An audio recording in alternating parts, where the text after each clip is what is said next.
Hello, everybody, and welcome to the K-12 Deep Dive. This year, we're looking forward to sharing themes of growth and education and the ways that D2L has responded to these shifts. But before we do, let's get started with some introductions. So it's nice to meet you. My name is Dr. Emma Zone, and I'm the Senior Director of Academic Affairs here at D2L. I've been in education for my entire career. I've taught every level from high school all the way to doctoral students, and I'm a previous university leader. And I really enjoy making those learning connections that are grounded in research and evidence-based practice that ultimately results in impact. Amazing. Thank you, Emma. And my name is Jean Jarek, and I'm a senior solutions engineer here at D2L. And prior to my role here, I was also a classroom teacher. So, with experience in high school, middle school, adult education, and even kindergarten, I've used Brightspace in several capacities. And I'm looking forward to sharing today with you the way our product has been enhanced to align with a lot of the teaching and learning goals that you're chasing after in your districts. Lots of exciting stuff to share. So let's go over what you can expect during our time together.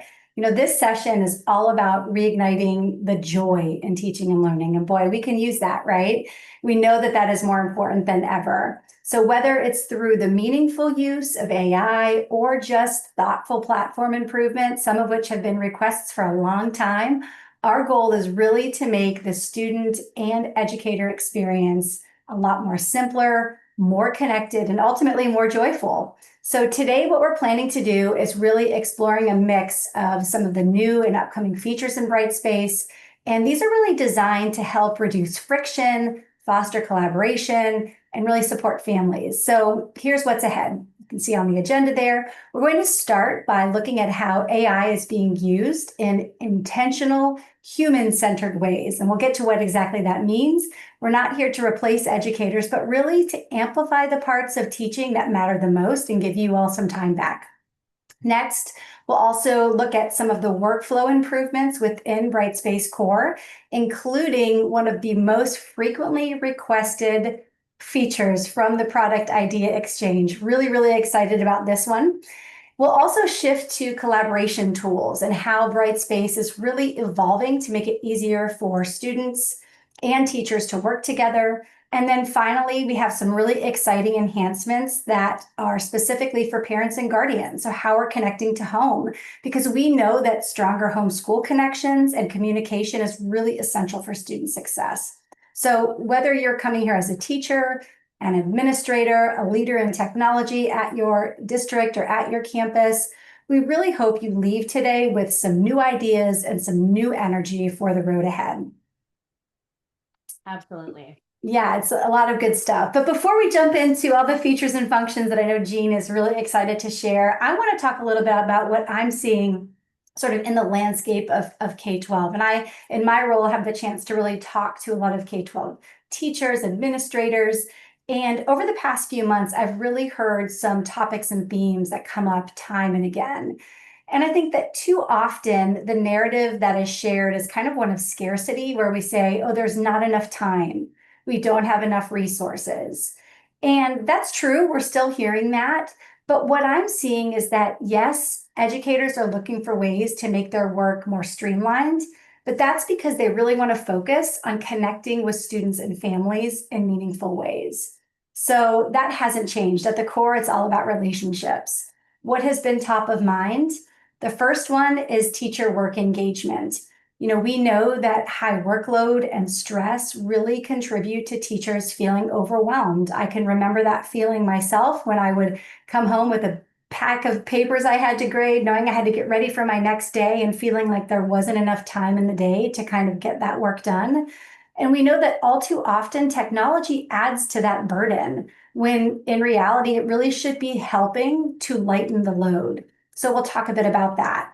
We'll look at student connection. Teachers want to use their time doing what they do best, and that is connecting with students and personalizing their learning. Of course, we'll talk about integrating AI because that has been top of mind. The conversation around AI continues to morph, and it's been really interesting to hear people's perspectives about that and how teachers are using it, things that they're concerned about. So, even when uncertain, teachers are really curious and they understand that they need to find the right guardrails to help students build those critical skills using AI and using it themselves as well. And then finally, and this one has come up time and again, and that is community involvement. And we know that learning doesn't happen in a vacuum, right? I mean, the student experience is really linked to a greater ecosystem. And so teachers and administrators are looking for those unique approaches where families can be connected and where they can really engage in ongoing, meaningful ways. So lots of good stuff. And I think we'll address some of this and some of these features and functions, right, Jean? Yes, we absolutely will. And I think that I'm excited to hear your thoughts on AI as we move into the next portion. What really stood out to me and what you were just speaking about is that curiosity that teachers do have. So, yes, there are some fears around AI, but I think ultimately teachers are curious and they are interested in leveraging that to improve their practices. Absolutely. As we think about igniting joy around this human-centered AI approach, we really think about the role of AI in education, and it's not about replacing the teacher. It's really about empowering them. And so AI should reduce burdens. It should be a helpful tool that sparks creativity, that ultimately creates more time and space for those connections that we talked about. And so that's really why D2L has taken this human-centered approach with Lumi. The human remains at the center, the teacher's own personal personality and relationship remains at the center. And so Jean's going to walk us through how D2L Lumi can really support teachers and learners in a way that's practical and meaningful and impactful and ultimately joyful. So Jean, take it away. Thank you so much. For those of you who were with us last year, you might remember that Lumi was introduced to support assessment to begin. So we have made enhancements on top of that. Previously, you were able to create ideas for discussions, assignments, and even add plenty of questions to your quiz library directly from your one-stop shop content area. And we've really gone and built improvements on this over the last year. So, to Emma's point around improving efficiencies, but keeping the teacher at the front of that experience, we've made it easier than ever to actually create entire content pages and units from your existing content. So, we're not asking teachers to reinvent the wheel, but we know that many of our educators have a lot of really great materials. And we want to leverage Lumi to help them to build beautiful unit pages directly from that content that they already have. So, what we're able to do is leverage things like Word documents, PDFs, even PowerPoint presentations to actually create entire unit pages, which are not just content items. So, there's a lot of buzz around AI when it comes to the ability to create content from scratch. But this is going above and beyond that and actually creating engaging, accessible, and really aesthetically pleasing experiences for the learner. So after dropping in my Word document, Lumi suggested a few pages for me. So I can either just take these as is, or I can even edit to add our out of the box templates to make this experience even better. So you'll notice that at each step, I do retain that human control. So I can actually go in here and say, you know what, let's pull in one of our templates. Let's improve this, take it beyond just that conversion into an HTML page and actually create this branded experience where it's simple and easy for a teacher to come in and adjust that static content and turn it into something that is really going to engage their audience and also importantly be accessible. So after I embed these content pages in the experience, I can then ask Lumi to generate the pages in Brightspace. So it kind of eliminates what we call that blank page problem, where a teacher that might not be comfortable creating from scratch in the platform is now able to take the material that they already know and use and actually turn that into really amazing, beautiful bright space pages. So when I go and look at what Lumi has created for me, you'll see that it's taken those static Word files and turned them into branded pages that are also accessible. So if you do have students who require screen readers, for example, to navigate through the platform or through materials, they're going to be able to easily cruise through this content as well. And what I love as well from a control functional or control lens is the functionality of being able to review all that AI content. So we make it so that anything that you create using Lumi is going to remain invisible until you actually confirm as the teacher, this content looks good. This includes the items that I want my students to be engaging with. And this material is relevant to what I'm teaching. So after we confirm, that's when that will become visible to our audience. So now that I've created a unit, we also have made Lumi available to actually create really wonderful summaries. And we love a unit summary for the learner. The learner can actually leverage this to understand everything that they're going to be exploring within a unit. And as a teacher, instead of having to go and remember all of the different items and topics you might have included here, Lumi will actually go through each of the different pages and pull relevant main ideas for you. So it's going to be really in line with the content that will be delivered in that unit. And it's going to provide your learners with really nice insight into what they're actually going to be engaging with when it comes to the learning experience. You know, Jean, one thing I love about those templates, and it's not just about creating the content, but that the visually appealing part is so key, but also it reduces cognitive load for students. So it's not so text heavy. So it makes it much easier to chunk the information. And that's just good learning science. Absolutely. And it really goes above and beyond just creating something, right? We're really giving a high quality learning experience. So back to that theme of human control, it will give me several options to choose from. And then again, I, as the teacher, get to decide what is most relevant to the learning audience and to the actual content itself. So now that I've created a unit, a beautiful unit summary, I also want to start engaging in the process of curriculum mapping. So we have made it really simple and easy to align state standards or learning outcomes to materials in Brightspace. As of today, you can see I've got an assignment generated here. I'm able to actually leverage Lumi to align this assignment to standards or outcomes. So instead of having to manually search through here to do that mapping as a teacher, it's really going to save me time to leverage Lumi to make those suggestions for me. And of course, once this alignment is in place, when I assess this learner submission, it's going to automatically pool data for me in the master review of learning. So it goes above and beyond just mapping. It's also going to provide us with data at the end. So you can see here that the suggested standards are surfaced for me. And that human control is still here at this step as well. So as the teacher, I do have the capacity to say, this is in fact the standard that I hope to align this to. And then from there, we can simply save it. And that item is now going to be mapped. This same functionality this summer will be applied to content pages as well as discussions as a place to start. So we're really moving in the direction of leveraging Lumi for not just making life simpler and making life easier, but also to truly improve the learning experience. So next, what I'd like to show you is Lumi for students. We're starting with study support. And what this tool is going to empower you to do as a classroom teacher is basically support your students in real time. As many of you know, Brightspace quizzes, as long as there's no written responses, will be automatically graded.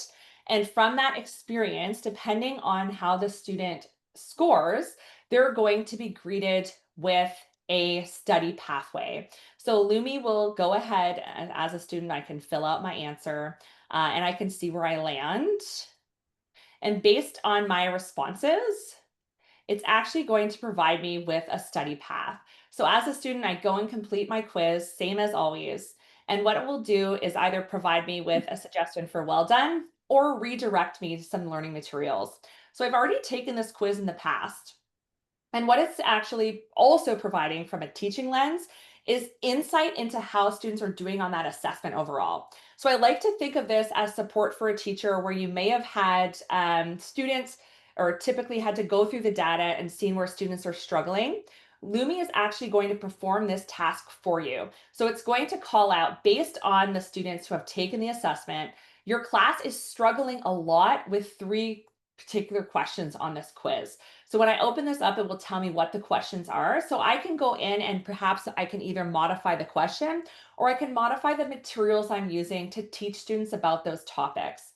It also gives me insight into the most commonly suggested study path. So, in this case, the most commonly suggested piece of content is the introduction to the Earth Science unit. And the most viewed was also the same piece of content, Introduction to Earth Sciences. So that actually tells me that this piece of content is something that we need to perhaps tailor additional instruction around.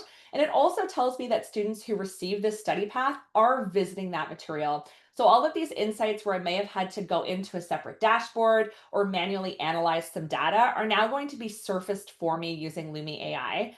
Which is currently available in beta and will soon be available for the wider audience.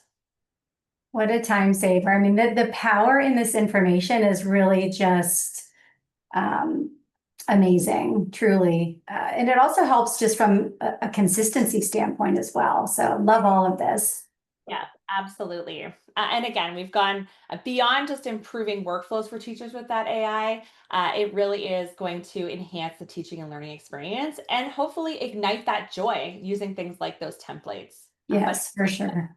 Who knew that outcomes would be so joyful, but surely in this case, they are, especially with this functionality. So love that.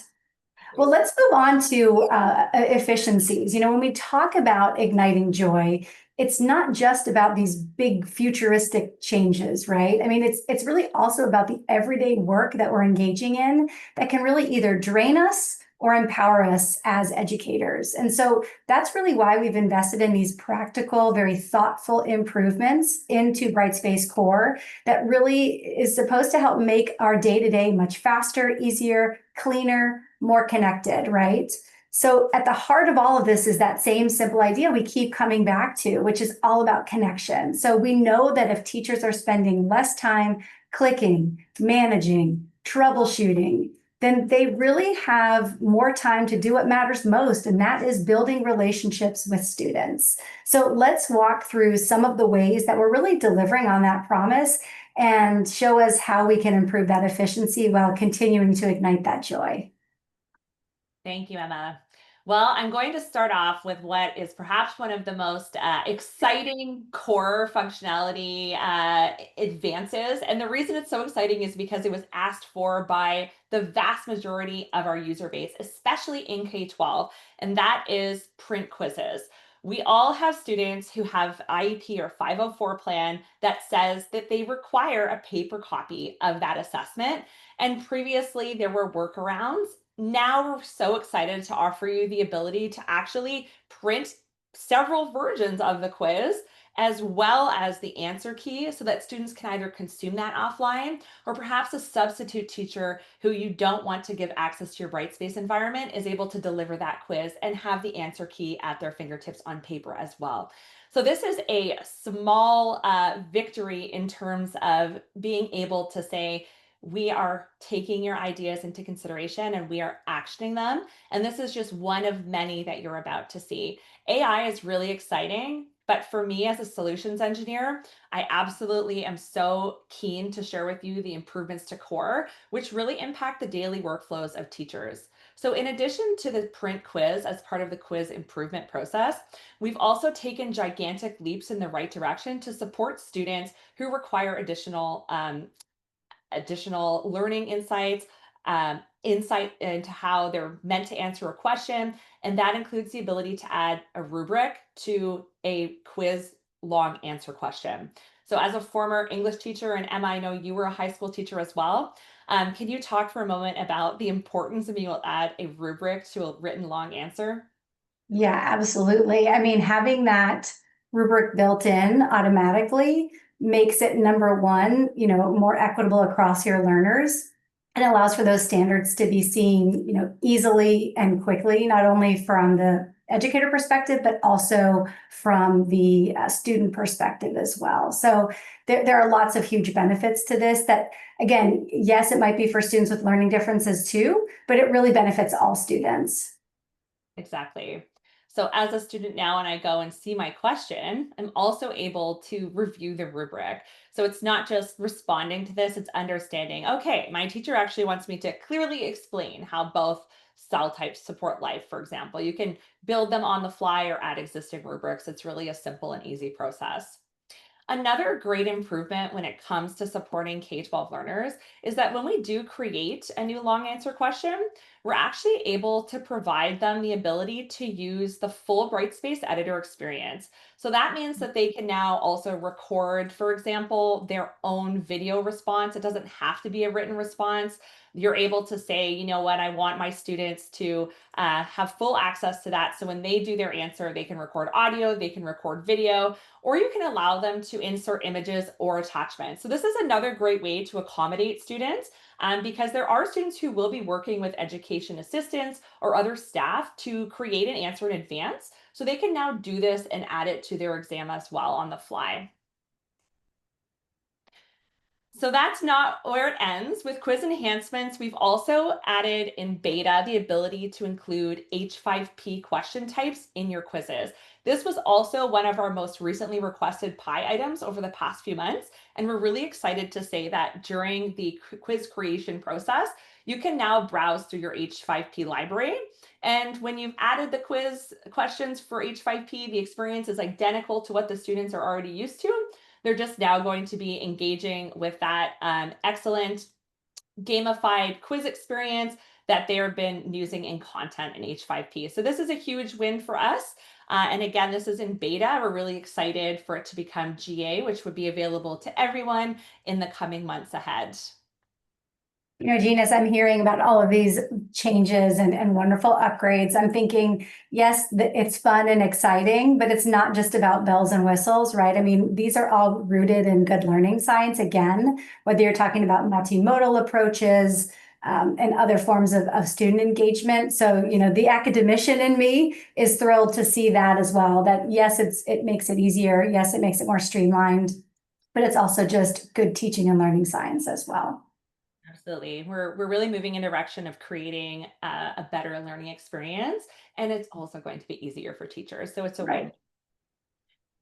You might realize that this is a new interface for grading, assessing quizzes. So we recognize with enhancements to the long answer, to the written answer questions, we wanted a similar experience to how other assessments are being scored in Brightspace. So it's now available in the same interface as you use for all of your quick eval. So when you go in as an educator, you're able to assess against standards, add that feedback, in the exact same way that teachers are already used to grading. And of course, this gives students greater insight into what they could have done differently and providing those next steps for to support best practices in assessment and evaluation.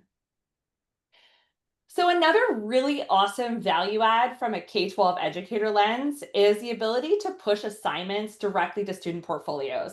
So whether I'm a teacher or a learner, I no longer have to download my assignment or take it from my desktop to add it to my portfolio. I can actually just press add to portfolio directly from that interface. So that if I'm really proud of that learning submission, Kayla here, for example, has submitted a great temperate forest ecosystem assignment. As a teacher, I want parents to be able to see that. I can simply press add to portfolio. So whereas previously this was many clicks to get to one place, we've reduced all those clicks, not just for the teacher, but for the learner as well, giving them more flexibility in how they want to showcase and curate a portfolio of their work. So Another, great. it is really, it's just the little things that Yes. go a long way to making life a little bit easier. So speaking of things that make life a little bit easier, we also added search to new content. So if, for example, we wanted to search for specific learning objects around cell or a topic that I wanted to review as a learner, I can actually go in and search for any content related to that keyword and then go and travel back to this. So I think of students reviewing for a test, an exam, students who are working on an inquiry-based learning project where they want to refer back to some base resources their teachers provided. It's now easier than ever to search and find that directly from the one-stop shop content area. We've also made improvements to how we look at release conditions. So, with a growing emphasis on outcomes or standards based teaching, we wanted to make it simpler than ever to release content based on that achievement. So, where previously we might have had a grade score here, we now are able to link content release to a learning outcome. So, in this case, if a student is more than approaching a certain standard, that means then they will unlock this new unit of learning. So, what it does is create a really beautiful gated learning experience where you can release content based on achievements towards outcomes or based on not quite achieving those outcomes. So, when it comes to enrichment, remediation, or just gating off so that students can focus on what they're currently trying to master, this is going to take us a long way in the right direction to supporting standards based or outcomes based education. Well, and it's a way to create that scaffolding right into the system. We're doing that anyway when we're teaching. So this supports that in a very intentional way. Exactly. And last but not least, we've made the accessibility checker even more simple to find and to use.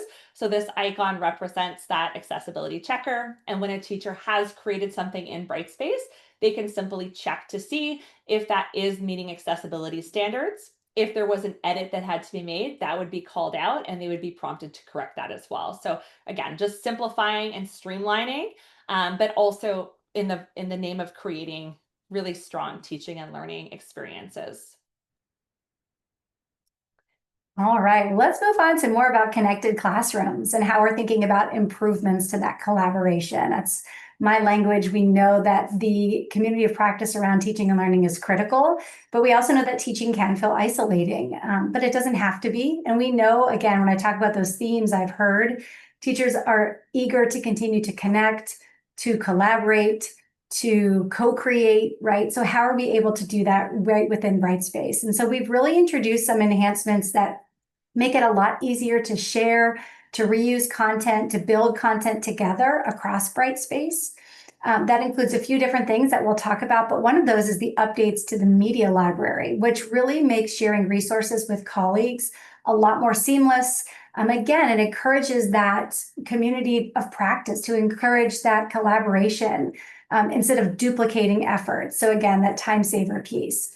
And then, of course, with the new ability to co-author the H5P interactive content, that's huge because now educators can really start working side by side, whether they're building those lessons or assessments or even enrichment activities, because we know that that's the key to what gives us joy in our work. When we can work with our peers, everyone benefits, ideas get stronger, we are engaging in an ongoing continuous improvement process, and ultimately prep time gets shorter. And who benefits? But the students, right? Student experience gets richer. So it allows for that ongoing collaboration to occur. So Jean, I'd love for you to share a little bit about what this looks like, because this one to me is really exciting. My absolute pleasure. I could not agree more. And it's one thing that we always hear when we're talking to our clients, like how can we collaborate and share resources better? So first place to start is just a simple inclusion of H5P and Creator Plus in a single space. So for those of you who are familiar with All New Creator Plus, you'll see that now all of these interactive elements and items can be included in the same page and operate together in a single environment, which just creates a better learning experience.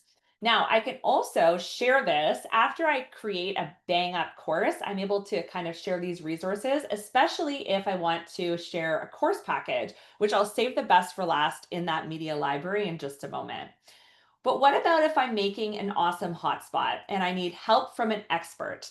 Well, I can now collaborate and share content directly from my Brightspace environment. So, as a teacher, if I go in to start creating, I can either search and reuse from an existing library. So, this is amazing. If I work at a school and teachers have already been creating content and creating items, I can actually go in and leverage things that have already been used. If I want to create my own copy of that material so that I make my own adjustments that don't impact what other teachers are using, we can do something called clone a copy of that.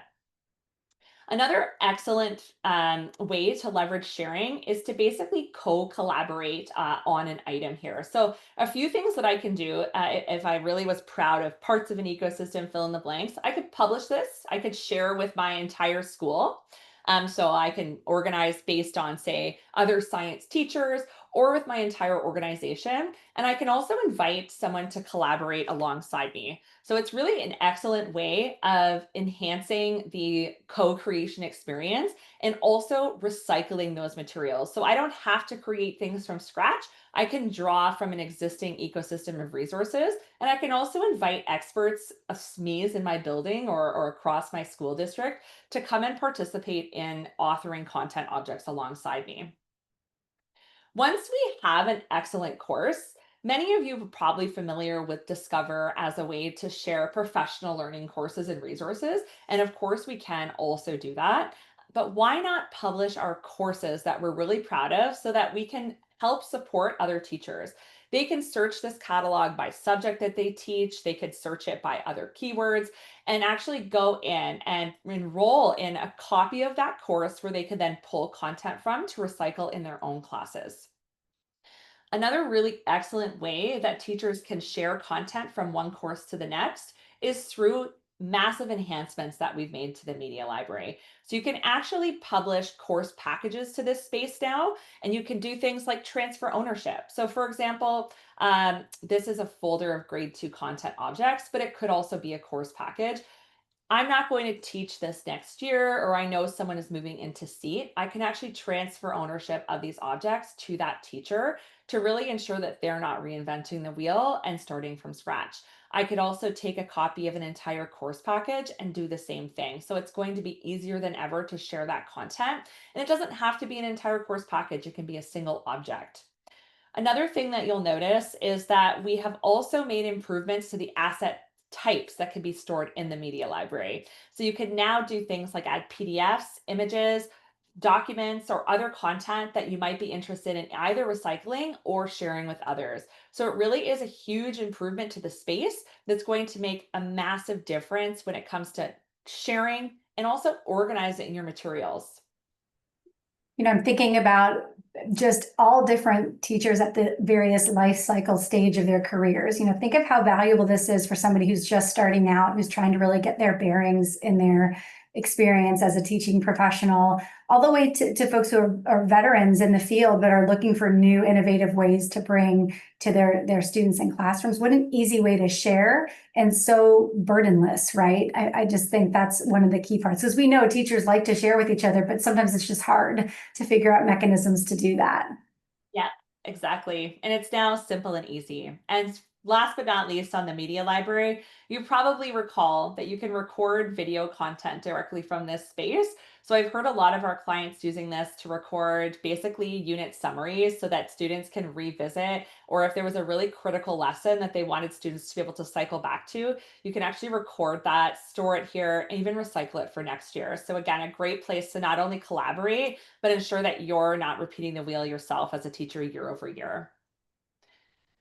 So next up, we'll talk about something I'm really excited to share. And Emma, I'll let you kind of outline what that is going to look like for us. Sure. How do we keep families in the loop and think about this whole homeschool connection?